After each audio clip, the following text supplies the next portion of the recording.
Assalamualaikum warahmatullahi wabarakatuh. Bagaimana kabarnya hari ini? Tentunya semuanya dalam kondisi baik-baik saja kan? Mudah-mudahan pandemi corona ini cepat berlalu. Oleh karena itu, jaga kondisi, asupan makanan dijaga, dan tingkatkan ibadah. Mudah-mudahan corona ini cepat berlalu. Materi kita kali ini yaitu jual beli dan pinjam meminjam dalam Islam. Tujuan pembelajaran kita adalah satu, menjelaskan tentang pengertian beramal soleh yaitu jujur dan baik sangka. Yang kedua, untuk mengetahui ketentuan jual beli dalam Islam. Dan yang ketiga, mengetahui ketentuan pinjam meminjam dalam Islam. Resep berdagang ala Rasulullah adalah dengan menanamkan dan terus menggunakan prinsip kejujuran di setiap aktivitas perdagangan yang ia lakukan.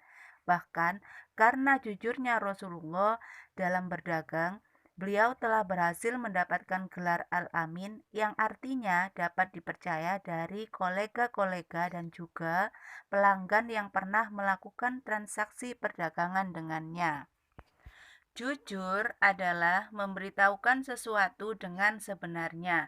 Seseorang dapat dipercaya oleh orang lain jika perbuatan dan perkataan sesuai dengan keadaan yang sebenarnya. Jujur adalah memberitahukan sesuatu dengan sebenarnya. Seseorang dapat dipercaya oleh orang lain jika perbuatan dan perkataannya sesuai dengan keadaan yang sebenarnya. Sikap jujur erat kaitannya dengan sikap adil.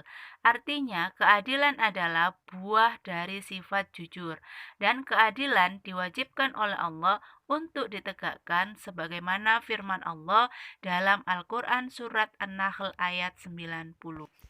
Resep berdagang ala Rasulullah adalah dengan menanamkan dan terus menggunakan prinsip kejujuran di setiap aktivitas perdagangan yang ia lakukan. Bahkan karena kejujurannya Rasulullah dalam berdagang, beliau telah berhasil mendapatkan gelar Al-Amin yang artinya dapat dipercaya dari kolega-kolega dan juga pelanggan yang pernah melakukan transaksi perdagangan dengannya. Jujur merupakan salah satu tanda orang bertakwa, karena hanya orang-orang yang bertakwa sajalah yang mampu untuk selalu berkata jujur. Sebaliknya, jika kita sering bersama dengan orang yang suka berdusta, maka kita pun akan berdusta dan menganggapnya sebagai hal yang biasa.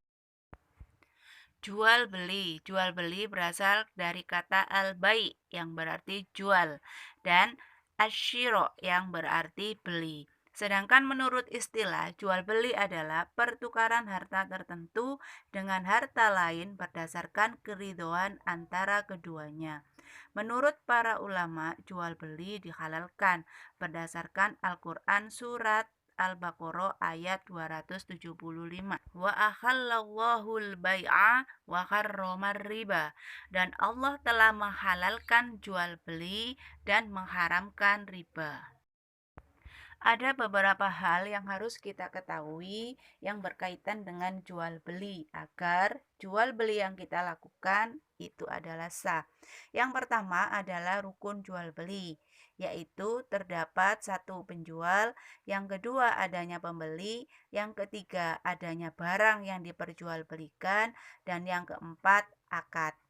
Untuk syarat-syarat sebagai penjual adalah syarat-syarat sebagai penjual ataupun pembeli adalah satu, berakal sehat.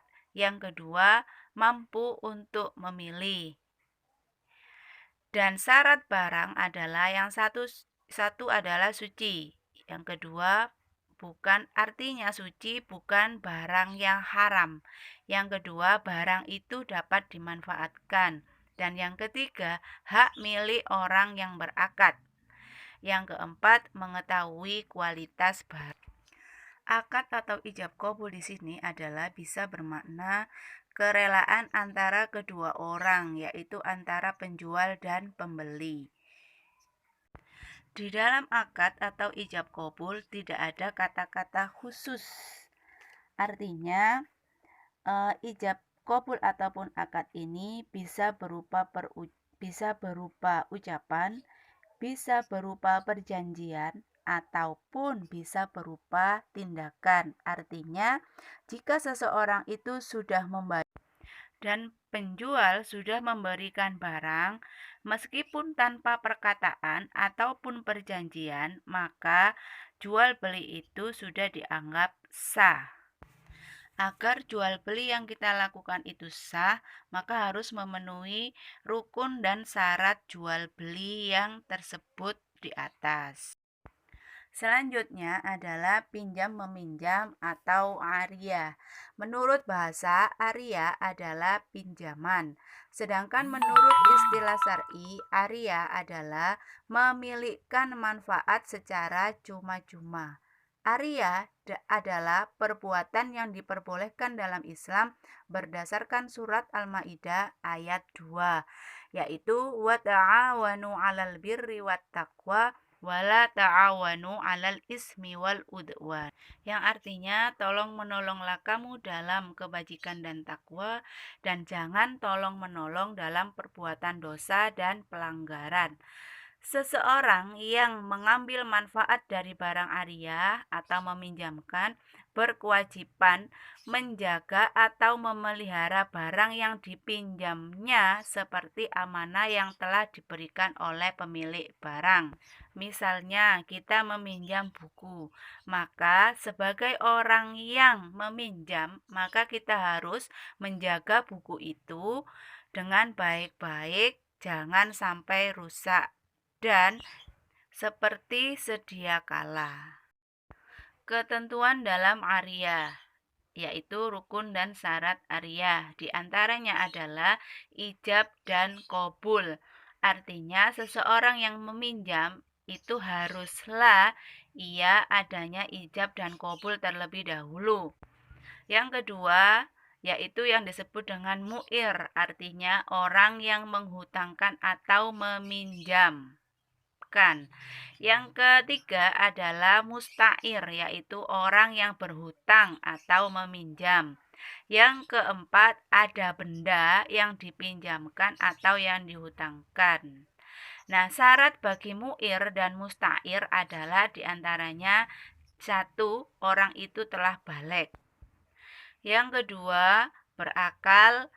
Dan yang ketiga, tidak dimahjur. Artinya orang itu sedang tidak berada dalam keadaan perwalian. Artinya dia mampu untuk melakukan sesuatu secara sendiri, atau dia itu cakap untuk melakukan sesuatu secara perundang-undangan. Artinya bisa juga dia dapat membedakan antara perbuatan yang benar, dan ketika kita berhutang atau meminjam, maka wajib bagi kita untuk mengembalikan.